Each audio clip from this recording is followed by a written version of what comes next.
incredibly charismatic bird. They're one that a lot of people Swallowtail kites are an incredibly charismatic bird. They're one that a lot of people care a whole lot about. They're a social raptor.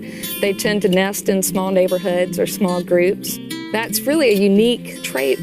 But the fact that they are social raptors also makes them more vulnerable. Anytime we have a lot of a population in one place, we have a higher risk of losing a larger proportion of that population.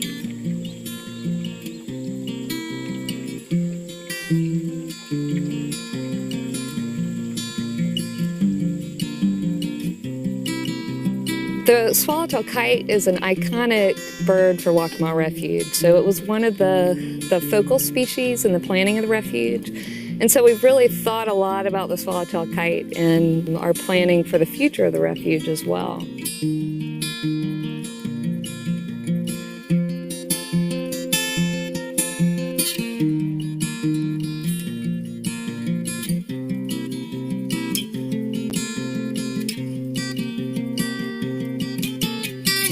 So my background is actually in avian ecology. I studied birds for a master's and a PhD. And through about a decade of working in the university system, I realized that what birds need most is habitat conservation. I'm a project director for the Nature Conservancy, and I've been working closely with Waccamaw National Wildlife Refuge and with Craig. One of our main objectives is to manage for old-growth forested wetlands.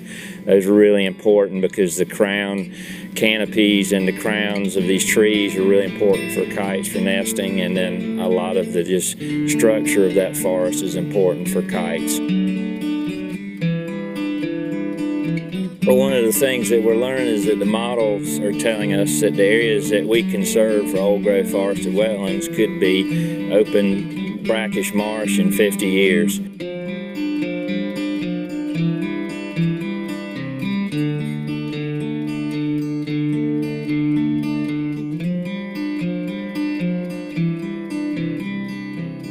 Some of the areas on the lower end watershed are being affected by climate change.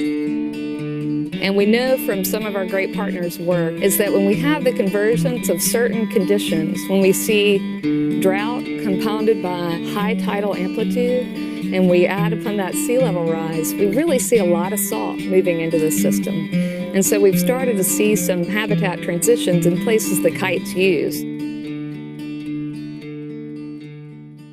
So once we kind of realized what a lot of this means to the habitat that we've protected, we had a whole new challenge to try to come back and look at where things will be 50 years from now.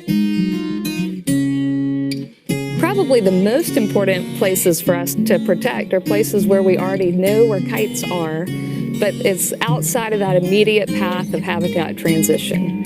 So those are the places that we're thinking about for the Waccamaw Refuge expansion. Where are some places that in 50 or 100 years we're still going to have tidal freshwater wetlands that we can protect for swallowtail kites? And if those are places the kites are already using, that's a good indicator that that's where they're going to be in the future as well.